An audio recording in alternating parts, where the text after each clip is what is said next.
الرجیم بسم اللہ الرحمن الرحیم نحمد اللہ تبارک و تعالی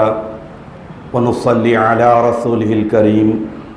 والمہدی الموعود علیہ الصلاۃ والتسلیم وعلی آلہما واصحابہما اجمعین اما بعد معزز سامعین، آج قوم مہدویہ کی 4 مقدس ترین ہستی کے بہرعام مبارک ہے۔ آپ ہم بہرا لینے کے لیے جمع ہوئے ہیں۔ ان 4 مقدس ہستیوں کی مختصراً تبرکاً اور تقدیساً سیرت پاک ترتیب وار پیش کرنے کی سعادت حاصل کر رہا ہوں۔ سب 4 میں پہلے تو امامنا و سیدنا حضور مہدی موعود علیہ السلام کے فرزند ارجمن حضرت بندگی میراں سید ابراہیم رضی اللہ تعالی عنہ ہیں، جو بی بی بھون جی رضی اللہ تعالی عنہا کے بطن مبارک سے پیدا ہوئے ہیں، اور 2 وہ ہستیاں ہیں جو سیدن جی خاتم المرشدین رضی اللہ تعالیٰ عنہ کے فرزندان ہیں۔ ایک ہیں حضرت بندگی میاں سید نور محمد خاتم کار حاکم الزمان رحمۃ اللہ علیہ، اور دوسرے فرزند ہیں حضرت بندگی میاں سید میراں عرف سیدو میاں صاحب رحمۃ اللہ علیہ، جو آپ کے جانشین بھی ہیں۔ چوتھی ہستی حضرت بندگی میراں سیدنا شاہ قاسم مجتہد گروہ مہدویہ رحمۃ اللہ علیہ۔ ترتیب وار ہر ایک کی سیرت پاک یقیناً ہمارے ایمان میں جوش، ولولہ اور بزرگان دین کا ادب، احترام، عقیدت اور عقیدے کی مضبوطی کا ذریعہ بنے گا۔ سب سے پہلے حضرت بندگی میراں سید ابراہیم رضی اللہ تعالی عنہ، جو ام المصدقین بی بی بھون جی رضی اللہ تعالی عنہا کے بطن مبارک سے اس وقت پیدا ہوتے ہیں جب امامنا علیہ الصلاۃ والتسلیم اس دنیا سے پردہ فرما کر ظاہری طور پر تقریباً 3 یا 4 مہینے کا عرصہ ہوتا ہے۔ اس حساب سے حضرت بندگی میراں سے ابراہیم رضی اللہ تعالیٰ عنہ کی ولادت باسعادت ربیع المنور کے مقدس مہینے میں سن 911 ہجری میں ہوتی ہے، اور وہ بھی فرا مبارک میں۔ جب امامنا علیہ السلام کا وصال مبارک ہوا، اس وقت بی بی بھون جی آپ کے حمل سے تھے، جو 5 یا 6 مہینے کا حمل تھا۔ چونکہ امامنا مہدی موعود علیہ الصلاۃ والتسلیم کے وصال مبارک کے بعد حضرت بندگی میراں سیدنا ثانی مہدی رضی اللہ تعالی عنہ کی سرپرستی میں سارے مومنین فرا مبارک میں 1 سال تک قیام کیے تھے۔ اس کے بعد امامنا علیہ السلام کی روح پرفتوح سے جب اجازت ملی تو حضرت ثانی مہدی رضی اللہ تعالی عنہ بھیلوٹ شریف میں آ کر دائرہ باندھے۔ اسی دوران اس کے کچھ عرصے کے بعد ام المصدقین بی بی بھون جی رضی اللہ تعالی عنہا احمد آباد میں نین پورہ محلے میں قیام فرما ہوئے، اور اس کے بعد وہیں پر اپنے اس فرزند بندگی میراں سید ابراہیم رضی اللہ تعالیٰ عنہ، جن کا آج بہرعام مبارک ہے، عمر بڑھتے گئی۔ روایات میں آیا ہے کہ جب آپ کی عمر صرف 11 برس کی تھی تو بی بی سادگی میں، لا علمی میں، یہ بہت اہم چیز ہے، واقعہ مہدویت کے ابتدائی دور میں ہوا ہے، اور آج کے فتنوں کے دور میں یہ واقعہ بڑی رہبری کرتا ہے، رہنمائی کرتا ہے۔ بندگی میراں سید ابراہیم رضی اللہ تعالی عنہ کو بی بی بھون جی، آپ کی والدہ محترمہ، کم عمری میں کسی مہاجر مہدی کی صحبت کے بغیر حصول تعلیم کے بغیر، مرشدی کے احکام لیے بغیر اور پوائنٹ ٹو بی نوٹڈ ترک دنیا کرا چکے تھے، لیکن مرشدی کے افعال کی اجازت کسی مہاجر مہدی، کسی صحابی مہدی سے نہیں لیے تھے، آپ کو مرشدی کے منصب پر بٹھا دیا۔ کون؟ ام المصدقین بی بی بھون جی رضی اللہ تعالی عنہا۔ معصوم عن الخطا خلیفۃ اللہ کی زوجہ محترمہ ہیں تو کم از کم محفوظ عن الخطا ہیں، یہ ہمارا ایمان ہونا چاہیے۔ لیکن سادگی میں، لا علمی میں ہوا۔ جب یہ خبر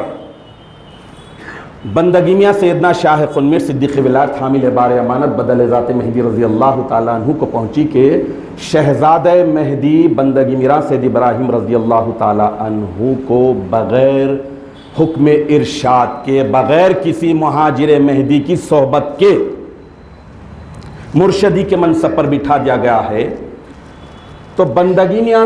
شاہ قنمیر رضی اللہ تعالی عنہ بی بی بھون جی کے پاس مکتوب لکھے بھیجائے کہ شہزادے کو کسی مہاجر مہدی کے پاس بھیجیے، مہدی کے دین کی روشنی بتائیے تاکہ آگے فتنے نہ ہو۔ دیکھیے کہ جب بزرگان دین کوئی بات شریعت کے خلاف، طریقت کے خلاف، حقیقت کے خلاف دیکھتے تو ود ڈیو ریسپیکٹ، ادب کے ساتھ، یہ نہیں کہ مہدی علیہ السلام کی زوجہ محترمہ اپنے بیٹے کو بٹھا دیے ہیں، خاموش نہیں ہوئے، اور بے باک حقگو جو ہوتے ہیں وہ جب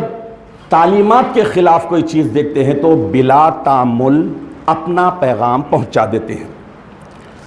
اور جو اعلیٰ لوگ ہوتے ہیں وہ بھی اچھی بات کو فوری ایکسیپٹ کر لیتے ہیں اور فوری قبول کر لیتے ہیں۔ چنانچہ بی بی بھون جی رضی اللہ تعالی عنہا کے پاس جب یہ پیغام پہنچا تو بی بی بھون جی اپنے اس فرزند کو، بندگی میرا سید ابراہیم رضی اللہ تعالی عنہ کو، حضرت شاہ قنمیر صدیق ولایت رضی اللہ تعالی عنہ کی ہی خدمت میں بھیجا۔ آپ نے صحبت میں رکھا، تعلیم دی، اور معمول یہ تھا کہ جب شاہ قنمیر رضی اللہ تعالی عنہ وضو فرماتے تو یہ شہزادہ مہدی آپ پر کوئی کپڑا، کوئی چادر تان کر ٹھہر جاتے تاکہ دھوپ نہ لگے۔ یعنی مرشد اور استاد سے خدمت کے بعد ہی، اپنے نفس کو کچلنے کے بعد ہی فیض حاصل کیا جا سکتا ہے۔ الغرض حضرت بندگی میرا سید ابراہیم رضی اللہ تعالیٰ عنہ حضرت شاہ قنمیر صدیق ولایت رضی اللہ تعالیٰ عنہ کی صحبت پاک میں رہے، اور اس کے بعد تربیت مکمل ہو گئی تو حضرت بندگی میاں شاہ قنمیر صدیق ولایت رضی اللہ تعالیٰ عنہ آپ کے لیے لڑکی تلاش کیے، اور امیر اعتماد خان کی دختر سے آپ کی نسبت قرار پائی۔ 2 جوڑ قیمتی آئے تھے، ایک دلہے کو پہنایا، اور اس کے بعد ایک ملا اسی دوران مہدی علیہ السلام کی مہدیت کی حقانیت جاننے کے لیے آیا، تو بندگی میاں شاہ قنمیر صدیق ولایت رضی اللہ تعالیٰ عنہ بھی اللہ کے نام پہ آیا ہوا قیمتی جوڑا پہنے ہوئے تھے۔ وہ ملا حق کی تلاش میں تھا، اللہ تعالیٰ اسے ایک جھٹکے میں حق شناس بنا دیا، اور اس نے دیکھا کہ یہ اللہ والے جہاں فخر و فاخر کر رہے ہیں، پیوند پہ پیوند پہن رہے ہیں، تو اللہ جب قیمتی چیز دیتا ہے تو وہ بھی پہنتے ہیں، بے نیاز، ہر چیز سے بے نیاز ہے۔ اسی بات پر اس نے تصدیق مہدی کر لی۔ الغرض جب حضرت بندگی میاں سید ابراہیم رضی اللہ تعالیٰ عنہ، جن کا آج بہر-عام مبارک ہے، شادی قرار پائی تو بندگی میاں شاہ قنمیر صدیق ولایت رضی اللہ تعالیٰ عنہ کے عشق مہدی، عشق الہی پر ہماری پیڑیاں بھی قربان جائیں تو کم ہے۔ آپ نے اس مہدی کے شہزادے کی شادی میں 7 قسم کے باجے رکھے۔ منشا کیا تھا، مقصد کیا تھا؟ مقصد یہی تھا کہ بارات جہاں سے گزرے لوگ سوال کرے کہ یہ کس کی بارات ہے، تو سب کی زبان پر یہ ہو کہ یہ مہدی کے فرزند کی بارات ہے۔ اس کا مطلب یہ نہیں کہ اب بندگی میاں نے 7 باجے رکھے ہیں، اپنے پاس بھی پیسہ بہت آ گیا ہے، ڈالر ریال سب سارے امٹ آ گئے ہیں، مالداری قیامت کے قریب میں بہت بڑھ جانے والی ہے، ہر کس ناکس کے پاس پیسہ آ گیا ہے، تو یہ نہیں کہ باجے لگائے۔ بندگی میاں رضی اللہ تعالیٰ عنہ کا جو منشا تھا مہدی کے نام کا چہچہا ہو جائے، اس وجہ سے آپ نے مہدی کے اس فرزند کی شادی میں 7 قسم کے باجے رکھے ہیں، ورنہ باجا نہیں رکھنا چاہیے۔ ایک ہی مقصد تھا کہ اس وقت ابتدائے مہدویت تھا، مہدی علیہ السلام کی تشریف آوری ہو کر اور آپ کا وصال مبارک ہو کر تھوڑا ہی عرصہ ہوا تھا، پروپاگنڈا کے لیے ایک بہتر موقع تھا، اس لیے آپ نے یہ تجویز رکھی۔ الغرض جب آپ شادی بھی ہو گئی اور مرشدی کے افعال بھی پا لیے، تو اس کے بعد بندگی میں شاہ میر صدیق ولایت رضی اللہ تعالیٰ عنہ نے آپ کو حکم ارشاد دے کر، یعنی مرشدی کے افعال کی اجازت دے کر علیحدہ دائرہ باندھ کر مہدی کے دین کی خدمت کے لیے مقرر کر دیا۔ اور حضرت بندگی میرا سید ابراہیم رضی اللہ تعالیٰ عنہ وہیں پر اپنے دائرے میں دین کی خدمت کرتے رہے۔ اسی دوران سن 930 ہجری میں آپ کا شہادت مخصوصہ کا عظیم معرکہ پیش آیا۔ بندگی میاں شاہ میر صدیق ولایت رضی اللہ تعالیٰ عنہ کی جو شہادت مخصوصہ ہے، اس شہادت مخصوصہ میں شریک نہ ہونے کا غم اتنا تھا کہ سن 933 ہجری 17 محرم الحرام کو آپ کا وصال مبارک ہو جاتا ہے بندگی میرا سید ابراہیم رضی اللہ تعالیٰ عنہ کا، اور عمر شریف کتنی؟ صرف 22 برس، ایک ہی دختر رہتی ہے۔ اور اس 3 سال کے عرصے میں آپ بہت تڑپتے ہیں کہ میں اتنا گولڈن چانس، اتنا بہترین موقع گنوا دیا۔ چنانچہ آپ نے وصیت کر دی تھی کہ میں جب مر جاؤں، انکساری، نیستی، عاجزی اور اپنے غم کے اظہار کے لیے آپ نے کہا تھا کہ جب میں مر جاؤں تو میری لاش کو بیل بنڈی سے رسی سے باندھ کر مجھے گھسیٹتے ہوئے بندگی ملک اللہ حضرت خلیفہ گرو رضی اللہ تعالیٰ عنہ کے دائرے کی چوکھٹ پر ڈال دو۔ یعنی یہ ایک نیستی کا، انکساری کا اظہار تھا۔ الغرض